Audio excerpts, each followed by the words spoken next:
Shabbos Daf Memal, the Gemara tells us three stories with Reb Zera. Two of them had to do with Reb Zera and Reb Avo.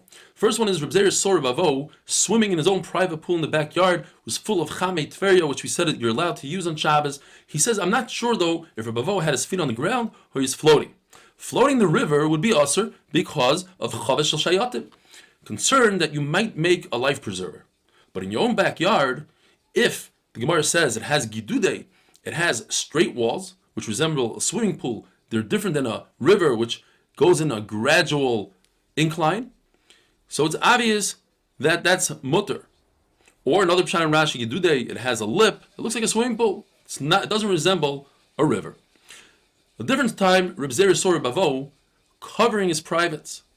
And he says, I'm not sure if he's touching himself or not. Like Gemara says, touching is asr. That is the Aveira of the Dar HaMabul, as Rashi explains. However, Abai explains there are circumstances you're allowed to touch. Kibaleshes. Kibaleshes is if a person has his mind on something else. For instance, the soldiers, Baleshes, the soldiers that come in, if they're friendly soldiers and they're not in a time of war, we have to be concerned that they made your wine yain nesach if the barrel is open. If they are enemy soldiers, the only thing they have on their mind is to save their own lives. They don't think about making somebody else's wine yain nesach. So there's no concern. So too over here. Reb Avo was walking on the bank of the river. He was concerned that he might fall into the river. Therefore, his mind was somewhere else. He didn't have a concern that he might come to Hirurim. The third story about Reb Zera is, Reb Zera tried to avoid Rav Yehuda, who held that it's asr to make aliyah from Chutz La'aretz Eretz Yisrael, as the pasuk says, you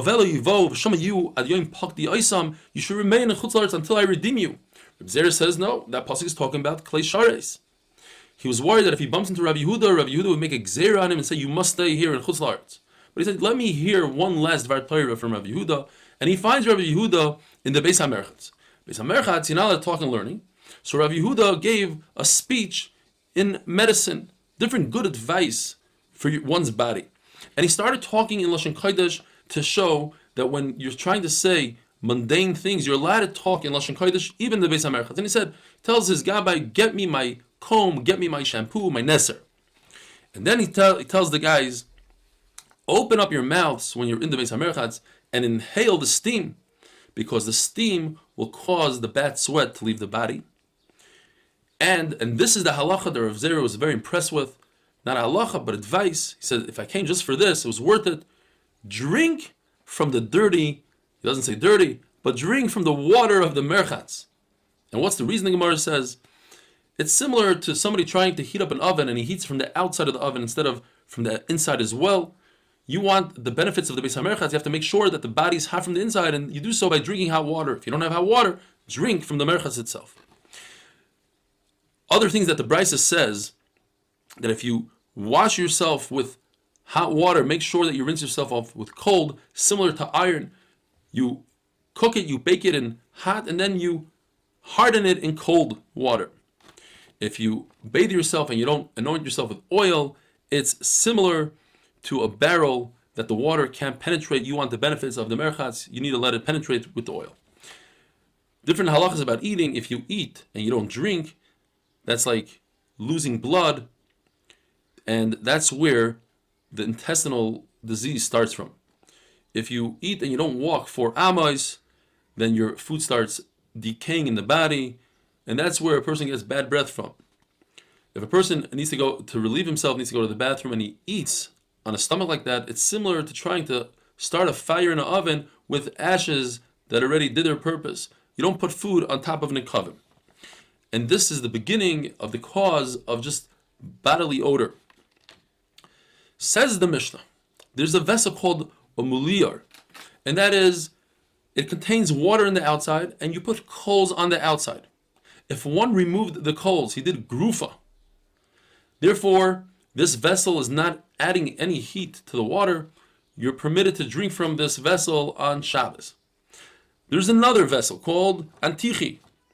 One pshat in the Gemara is that it's like this kira oven that we discussed, but it has a compartment for water. They would have this compartment in order to ensure that the kira doesn't explode, similar to what we have in a car today. You put some water to cool off the engine. That water is Moisef Hevel. Since this cure is on 6 days a week, it adds, the coals are so hot and the walls are so hot, it adds heat to the water. And therefore it's also to drink on Shabbos. Another pshat is, it's a double layer, double decker dud, similar to the mulyar. Just one layer is the coals, the upper layer is the water, and therefore it adds hevel to the water. It's also to drink on Shabbos. Says the Mishnah, and according to Rav Adar Bar Masan, the pshat of the Mishnah is that if you have a small pot that you removed all the water from it and it's still hot, you shouldn't put a small amount of water into it because that would cook the water. You can put a large amount of water because that just makes the water warm, and that's okay. According to Reb Shimon, we say that Dov She'enim Skaven is mutter. Therefore, even though this water causes the pot to harden, since you don't have intent to harden it, your intent was just to warm with the water, we hold like Reb Shimon that it's a mutter. As long as it's not a psikration, in other words, it's definitely going to happen. We don't know that's definitely going to happen, therefore it's mutter. According to Abai, the pshat is, you didn't remove the water. You removed this kettle from the stove. And now, to add a small amount of water is also because you're boiling up the water. To add a larger amount of water is mutter because it's just going to create lukewarm water. However, if there's no water left in that pot, any amount of water to be added to that pot would be also because we hold like Rabbi Yehuda, the She'enim Skaven is usher. Rav says this whole halacha, these halachas are only when you put the amount of water needed to not be mitzaref. In other words, in order to harden the kli, you have to fill up the kli all the way to the top, says Rashi. So this would be mutter if you put less than that amount. Shmuel argues, says even if you fill up the kli all the way to the top, it's still mutter. Now typically Shmuel doesn't hold like Reb Shimon. In another halacha, in a malacha shein tzricha legufa, as we discussed, if you have a piece of wood that's a coal, it's glowing red, and you're concerned that somebody might step on it, it's also to extinguish it. Even though it's a malacha shein tzricha legufa, you don't need that piece of wood as a coal, you just don't want the fire. It's not a creative act. Reb Shimon says it's mutter, and Shmuel holds that it's aser. So you see, Shmuel doesn't hold like Reb Shimon. So the Gemara says yes. In Melacha Shein Tzricha Legufa, he doesn't hold like Reb Shimon. But Dov She'enim Skaven, he does hold like Reb Shimon. And therefore the Gemara finishes off by saying that if you see a thorn, or let's say in our days a piece of glass in the Rosh Hashanah, Midrabanan, you're not allowed to walk less than 4 amas, stop, and walk again less than 4 amas. That's Isser Rabbanan. But since this is a danger, you're allowed to do so. And in a Carmelis, where the whole Isser, the whole idea is only the Rabbanan, you're allowed to walk all the way to the garbage can and throw it out, even though it's a lot more than 4 amas. Have a wonderful day.